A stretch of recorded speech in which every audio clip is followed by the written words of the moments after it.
Earlier this week, I said I'd be talking about two different movies that were both based off of kid properties. As we saw earlier, Scary Stories to Tell in the Dark was not a kid's movie, but this one is very much a kid's movie.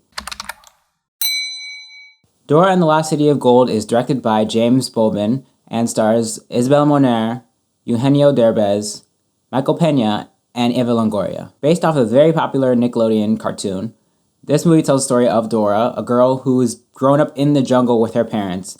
So she only knows the dangers, she only knows adventure. And growing up, she's been taught about this mythological city called Parapata, the City of Gold.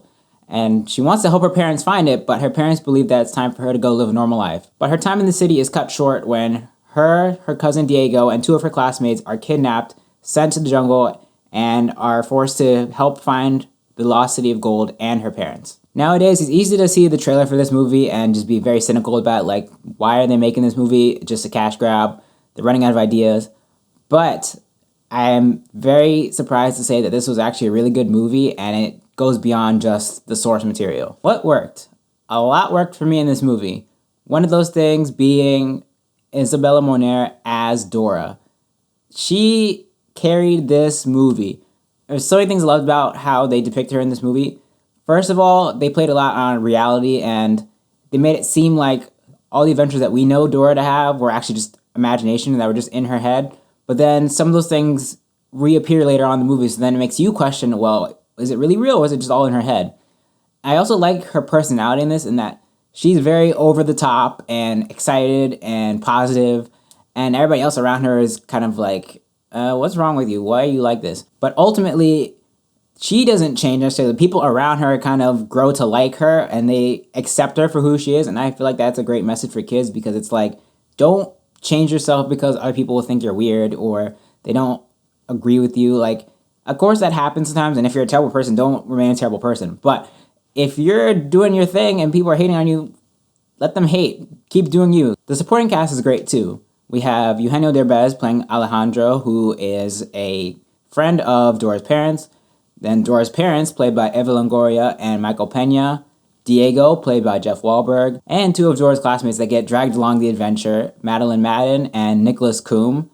Altogether, this cast was a great ensemble. They played off each other well.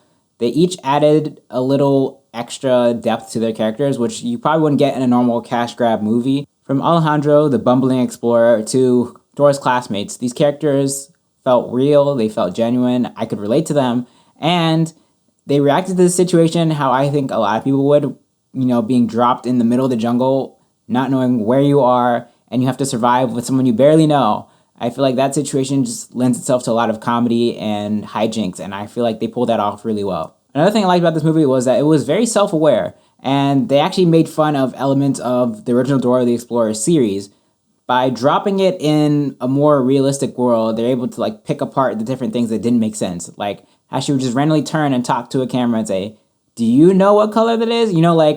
They deal with that a lot in the earlier scenes, but throughout the movie, I think you definitely see how they're taking it and flipping things on their head. Now, even though they are making fun of parts of the original series, they also were able to bring in a lot of things from the original series, which I was not expecting.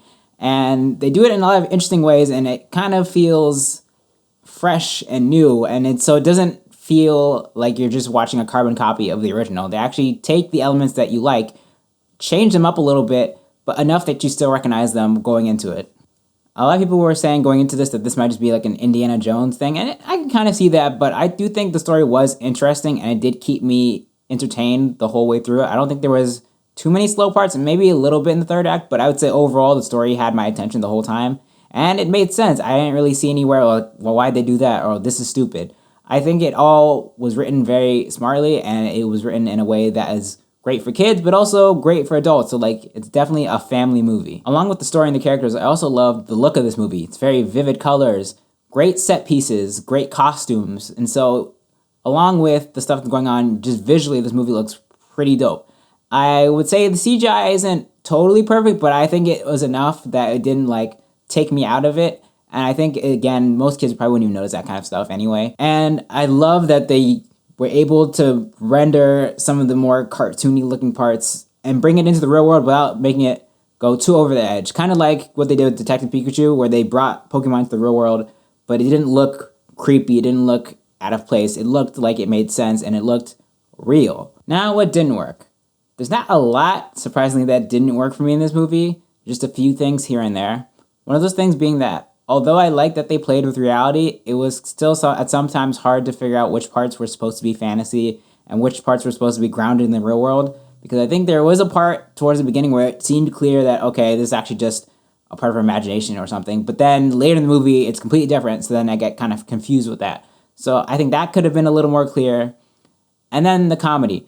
I liked a lot of the jokes, but I think some of them were a miss for me, where they either made it go on a little too long or it was just a little too over the top, which is kind of weird for this movie because it's supposed to be. But for me, not all the comedy worked, but I would say generally speaking, most of it hit for me. The verdict. I had a pretty good time in this movie. It looked great. The acting was pretty good. Isabella Moner stole the show as Dora. I loved the set pieces. I loved the fantasy elements. I think they did a pretty good job with this kid's cartoon. And I definitely think it's great to take your kids to see it because it does, again, look good, but also it has a lot of great lessons for them. If you're looking for a movie to take your family to and you don't want to take them to see scary stories, then definitely go see this one. Have you seen Dora and the Lost City of Gold? What did you think? Let me know down in the comments. Also, don't forget to like this video, share it, and subscribe. I will see you in the next one.